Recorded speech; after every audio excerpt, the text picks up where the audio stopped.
네, 이번 시간에는 3월 모의고사 문학에서 작자 미상의 숨의 청심록 고전소설 한번 들어가 보겠습니다. 일반 우리가 막 열심히 공부했던 고전소설보다 제가 볼 땐 상당히 수준이 별로 좋지 않은, 그래서 뭐 어떤 내용의 연결이나 대화의 흐름에서의 어떤 맥락을 알기에는 상당히 좀 난해한 그러한 글이 아니었나 싶습니다. 그런데 또 문제 자체는 막 그런 것까지 막 세밀하게 묻거나 이러지는 않고 내용상의 문제 위주로만 물었기 때문에 우리가 읽으면서도 도대체 이거는 어떻게 연결이 돼? 막 이러기보단 그냥 당연히 이렇게 됐으니 그 다음은 이런 내용으로 연결되지 않겠어? 이런 식으로 우리가 여태까지 공부했던 그 스킬들을 활용해서 그렇게 이제 자연스럽게 그 흐름을 이어나가면 될 듯합니다. 그래서 지금 공부를 할 때 이 한 페이지가 전부 다 지문이잖아요. 이거를 지금 다 설명을 한 번에 하게 되면 한 40분, 50분 정도 걸릴 것 같더라고요. 그래서 제가 미리 표시를 해놨네요. 여기까지. 지우개로 해놨군요, 제가. 그래서 여기까지 한번 1부로 보고, 그리고 여기 내용 끝까지를 2부로 보고, 그리고 문제는 또 별도로 한번 풀어보기로 하겠습니다. 내용 들어가 볼게요. 주태후는 상의 계모이시고 노왕은 주태후의 소생이고 군주는 노왕의 딸이었다. 성경의 창세기도 아니고 한 집안의 족보를 지금 쭉 읽고 있는 것 같은데 주태후, 태후라고 하는 건 이제 왕의 엄마, 뭐 이렇게 되잖아요. 그러니까 이 상이라고 하는 건 우리가 흔히 얘기하는 노왕, 뭐 이런 단어들을 봐서는 지금 이제 중국이 배경이 된다라고 보셔야 될 것 같고, 이 상은 우리가 흔히 얘기할 때는 천자, 황제라고 표현을 하죠. 그러니까 킹짱왕, 그치? 그래서 이 킹짱왕의 새엄마는 주태후이고요. 그리고 노왕은 주태후의 소생이래. 그러니까 지금 주태후의 뭐라고 해요? 그 의부다들은 천자고 친아들은 노왕이고 뭐 이렇게 되는 거네, 그치? 그러면은 주태후를 먼저 이렇게 한번 해보고 그 아래에 아들이 둘이 있는데 천자는 의붓아들, 그리고 노왕은 이제 노나라라는 그 중국에 매여 있는 이제 뭐 제후국 이 정도 되는 거겠지, 그치? 그래서 노나라의 왕은 주태후의 소생이고, 그리고 군주는 노왕의 딸이었다. 여기 이렇게 군주가 딸 이름이야. 대단하다, 그치? 그래서 이렇게 되니까 결국 군주는 주태후에게 있어서는 친손녀네요, 그죠? 친손녀니까 엄청나게 사랑받았겠죠? 그리고 천자에게 있어서는 뭐 배달은 그 형제의 딸이니까 뭐 어쨌든 결국 조카죠. 친조카가 되는 거야. 그러한 이제 왕족의 관계인데, 그랬는데 이 주태후가 군주를 본국에 보내지 않고, 그러니까 아빠가 있는 노나라에 보내지 않고 태후가 곁에 두고 사랑하셨다. 결국 이제 이 말을 하는 이유는 그건 것 같아. 군주가 정말 사랑을 듬뿍 받는 아이였다. 이 얘기를 하고 싶었던 게 아닌가 싶습니다. 그래서 이러한 관계 속에서 엄청 사랑을 받고 있는 아이가 있었고, 그랬는데 이날 전체적인 내용은요, 사실 뭐 우리가 미리 공부를 했다면 이 관계가 어떻고 뭐 지금 주인공은 누구고 다 알겠지만, 사실 처음 만나는 고전 소설들 모의고사나 뭐 수능도 마찬가지고 많이 접하게 되잖아요. 그럴 때마다 내가 모르는 작품이니까 어떻게 이렇게 하고 있을 수는 없잖아요. 그리고 전체 내용을 아실 필요도 없어요. 그런 내용을 묻지도 않아요. 그냥 여기 있는 지문 내용만 내가 착실하게 여기 착실하게 해석해 나가면 되는 거겠죠. 그쵸? 이대로만 보자고요. 그래서 이날은 어떤 날일까? 군주가 보모를 데리고 구경하다가 우연히 중백의 고이한 모습을 보게 되었다. 이날은 군주가 중백을 만나게 된 날인가 보다. 우연히. 근데 중백이 아무리 봐도 남주인 것 같죠? 고이한 모습, 고이하다는 게 좋은 말은 아닌 것 같은데 뭐 남들과 굉장히 다른 특이한 뭐 그런 모습을 보이고 있었나 봐. 어떤 모습인가 하면 천상의 신선 아니면 수중의 비룡처럼 느껴졌다. 오, 반했다라고 하지 뭐 그냥 그치? 굉장히 멋지게 보였나 봐요. 그래서 보모를 시켜 보모 계속 옆에서 심부름 해주고 있죠. 시켜 네 집 상공인지를 알아오라고 했다. 상공이라고 하는 건 재상을 높여서 하는 말이잖아요. 뭐 옷을 벼슬아치의 옷을 입고 있었나 보지. 그러니까 어떤 사람인지 한번 어떤 분인지 알아와라 했더니 유모가 그 명령에 응하고 가서 알아보고 즉시 보고하기를 좌영윤 이중백이더이다. 이중백의 벼슬이 좌영윤인가 봐요. 무슨 벼슬인지는 모르겠어요. 그래서 군주가 기뻐했다. 왜 기뻐했지? 그 정도면 나랑 결혼할 수 있는 벼슬이야. 뭐 이런 느낌? 그래서 태우께 할머니한테 중백에 대한 말씀을 드리고 시집 가겠다고 말씀드렸다. 한번 보고 얼굴만 보고 말도 안 해보고 대단하죠. 그래서 옛날부터 참 외모가 그치 참 더러운 세상 그래서 말씀드렸다. 태우가 상을 아련하고 할머니가 의붓아들을 그리고 황제를 찾아뵙고 그 상황에 대해서 여쭈니 상이 또한 태우의 말씀을 공경하시고 순순히 따르셨다. 황제는 효자였구나. 그치? 효자였다. 이 말을 나오는 이유는 태우가 뭔가를 시켰을 때 거절하지 못해서 어쩔 수 없이 그런 일들이 계속 일어나게 되었다라는 걸 보여주는 말일 거예요. 그쵸? 그래서 중백을 불러 혼인하라고 말씀하셨다. 이중백을 불러서 야 너 결혼해. 누구랑? 군주랑. 뭐 이렇게 한 거겠지? 그랬더니 중백이 한사코 사양했다. 그렇겠죠. 뭐 고전소설이 뻔하죠. 삼각관계겠죠. 중백은 이미 사랑하는 여인이 있을 것 같은 느낌. 이 정도 읽었을 때 아무런 그런 얘기 없어도 아마 그럴 것 같다라고 너희들은 이미 지금까지 습득한 고전소설의 내용으로 이 정도는 짐작을 하셔야 합니다. 그러자 상이 실랑과 태우를 불러 우격 다짐으로 태길하니 5월 순이었다. 여기에 내용을 보게 되면 이런 내용인 거야. 일단 황제가 실랑과 태우를 불러서 태우는 이제 여자 쪽 대표자겠죠. 그렇지 군주. 그리고 실랑은 남자 쪽 대표겠죠. 그런데 아직 이제 그러니까 같이 읽어보지 않아서 지금 얘기하기는 좀 그렇지만 실랑은 일단 중백이의 아빠는 아니에요. 그쵸? 누군지 이제 곧 나오게 됩니다. 한번 계속 읽어봅시다. 그래서 우격 따짐으로 태기를 했대요. 그 태기란 날짜가 5월 순희였대요. 순은 우리가 열흘 순자거든요. 근데 희자가 뭐 밝을희 뭐 이 정도인가? 그러면은 처음으로 밝아지는 뭐 이러니까 초순 뭐 이 정도로 보면 될 것 같아. 우리가 초순, 중순 뭐 이렇게 얘기하는 그 순이니까, 그치? 그래서 뭐 이 날짜가 그렇게 중요한 건 아니니까 이 정도 생각하시고, 그럼 결국은 뭐냐면 양자 대표자들을 모아서 우격다짐으로 태기를 했다라는 건 결혼을 군주랑 중백이는 그냥 무조건 해야 돼. 결혼을 할까 말까.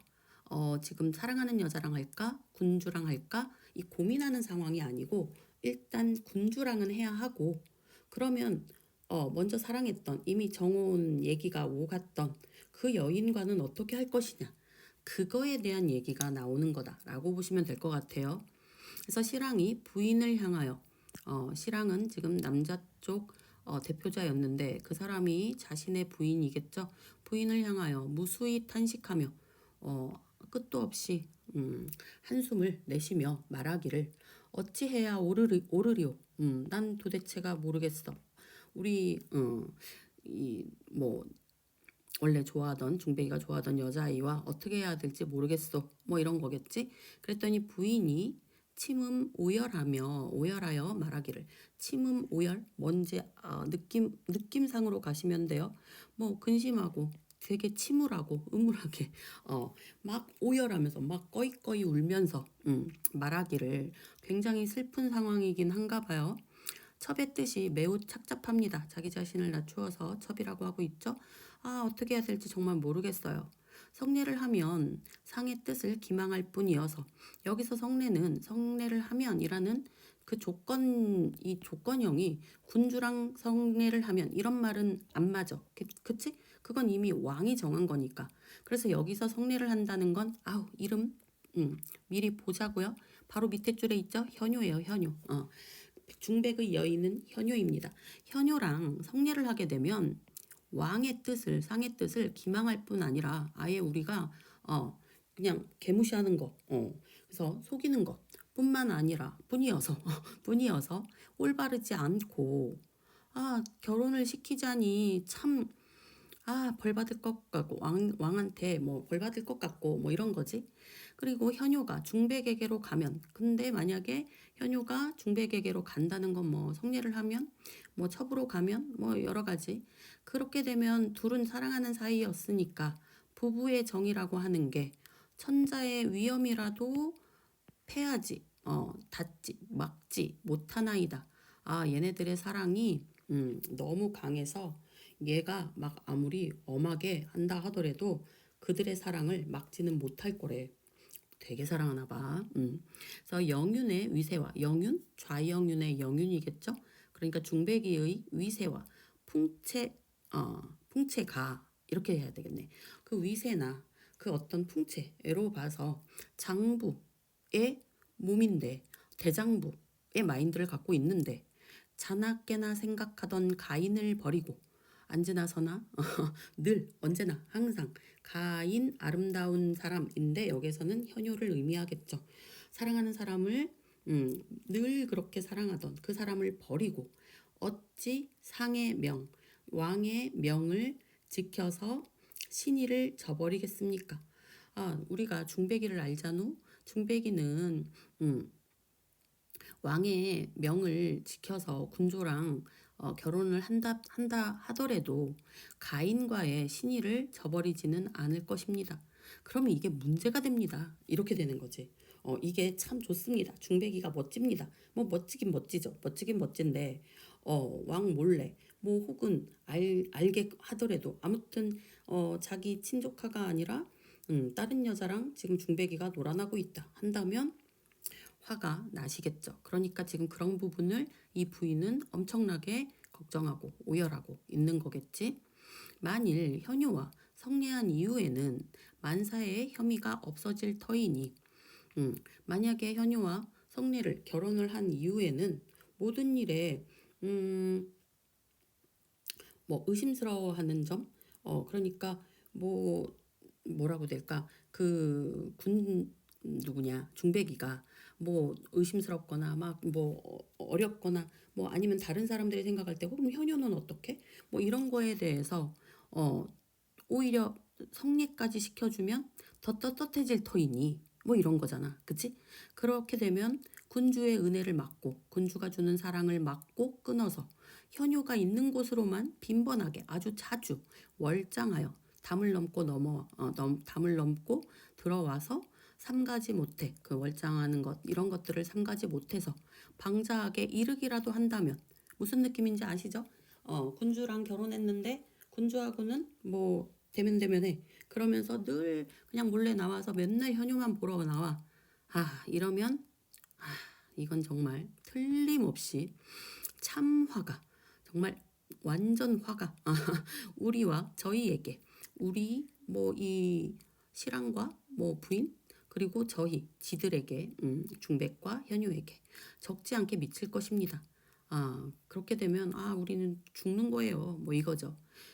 게다가 현효의 연연약질로 그 사이에 자진할 것이니 성례는 했는데 그 사이에서 지금 이러지도 저러지도 못하다가 그 연약한 것이 마음 약한 것이 분명히 자살할 것이니 그냥 대놓고 죽으라고 하지 그치 자진할 것이니 제 나이가 어리고 아직 차라리 성례를 말고 아직 현효가 어리니까 아직 뭐 뭔가 이제 다른 남자도 있고 뭐 이런 거 아니야? 뭐 이런 식으로. 그래서 아예 결혼을 시키지 말고 중백이 오히려 그 사이에 군주랑 좀 가까워져서 자기가 있어야 할 곳, 그 좌처를 임의로 알아 하거든. 그러니까 내 진짜 부인은 군주고 그러니까 그런 자리를 지켜야 되고 그러다가 이제 뭐 조금 마음이 이제 그렇게 되면 좀 이렇게 안정이 되면 현유랑을 뭐 첩으로 둔다든가 아니면 헤어진다든가 뭐 이런 식으로 해야 되지 않겠느냐 뭐 이러고 있는 거죠. 그래서 하거든 소저의 일신이 그랬을 때 소저는 아가씨 뭐 이거니까 현유를 얘기하겠죠. 몸이 일신이 한 몸이 고요한 데에서 마음을 평정할 수 있는 뭐 절이나 이런 데에서 자신의 마음을 평안히 하여 어가가 임금님의 가문이 간섭하는 바가 없으면 이제는 뭐 의심을 당한다거나 뭐 현유를 미워한다거나 이러한 일이 없으면 좀 편하게 그때는 좀 만나면 어떨까?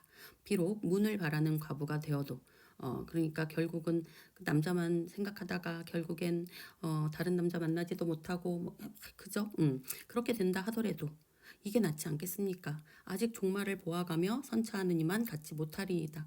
앞으로 어떻게 될지 그런 것을 봐가면서 그 어떻게 할지 막 이렇게 하는 것보다 이게 가장 나을 것 같습니다. 이런 느낌인 거야. 그러니까 부인의 말이 막 정말 무슨 말인지 정말 들었기 어렵지만 결국은 어 일단 군주랑 결혼을 하니까 우리 사실 여기 읽어보면 바로 숙모라는 말이 나와요.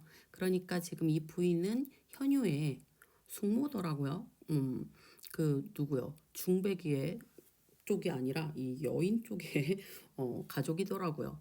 여튼 그렇게 해서 우리 애기가 오히려 우리 현유가 상처를 받지 않는 게 낫지 않겠습니까? 뭐 이런 식으로 얘기를 하는 거죠. 그러니까 신랑이 옳게 여기지만 그러면 신랑은 숙부겠네요. 그죠? 삼촌. 옳게 여기지만 현유의 붙인 오상서가 그러면 신랑의 형 정도 되지 않겠어요? 그죠? 현유의 아빠는 오상서가 어떤 일이 있더라도 성례하라고 하던 몽중사를 꿈속에서 현유의 아빠가 중백이랑 꼭 현유를 결혼시켜라 예, 이런 꿈속에서의 어떤 다짐이 있었나 봐요. 그래서 이에 묵묵하여 결단치 못했다. 아, 내가 그때 그러겠다고 했는데 어떡하면 좋아 하면서 성례를 안 시키면 안 되는데 그래서 결정을 하지 못했다. 이에 수매정에 가서 어머 여기 수매 나온다. 드디어 제목의 느낌이 오네요. 수매 뭐였었어? 청심록이잖아. 그러니까 수매는 현유가 살고 있는 그 집 정자잖아요. 그러니까 현유를 의미하는 거 아니겠어요? 그죠? 수매정에 있는 푸른 마음, 맑은 마음, 현유의 마음을 기록했다. 뭐 이런 건가 봐. 그럼 여주가 더 주인공인가?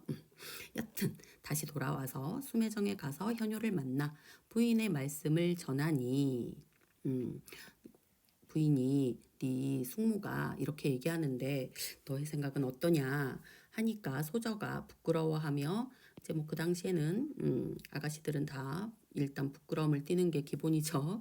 그리고 예쁜 것도 기본이죠. 고운 얼굴로 대답하기를 숙모의 말씀이 지당하시니 맞는 말이니 소녀 또한 원하는 마음도 이 밖에서 벗어나지 않나이다. 그 숙모의 말씀에서 벗어나지 않는 똑같은 마음을 갖고 있습니다. 그러니 성례를 안 하는 게 좋을 것 같아요. 뭐 이런 거죠. 그런데 속 마음은 얼마나 슬프겠어. 그치? 그렇게 말을 마치고 천연자약하니 아무렇지 않은 듯 침착하게 저는 괜찮습니다. 이런 모습을 하니 대개 그 숙부를 위로하는 뜻이었다. 그러니까 숙부가 마음 아프지 않게끔 하려고 자기가 더 천연덕스럽게 말을 받더라. 뭐 이거죠. 착한 아이네요. 그래서 중략 부분의 줄거리 보시면 군주와 혼인을 했죠.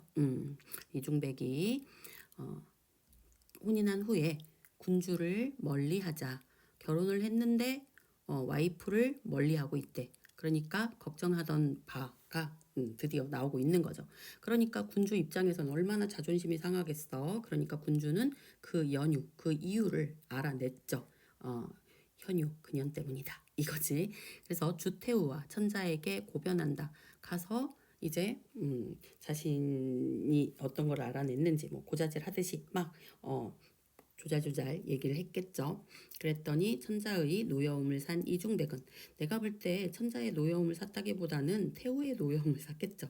그래서 태우가 천자한테 시켜서 이렇게 했겠죠. 그래서 이중백은 감옥에 갇힌다. 그렇게 되었구나. 여기까지 일단 알아보았습니다. 1분 아니면 30초만 쉬고 다시 돌아올게요.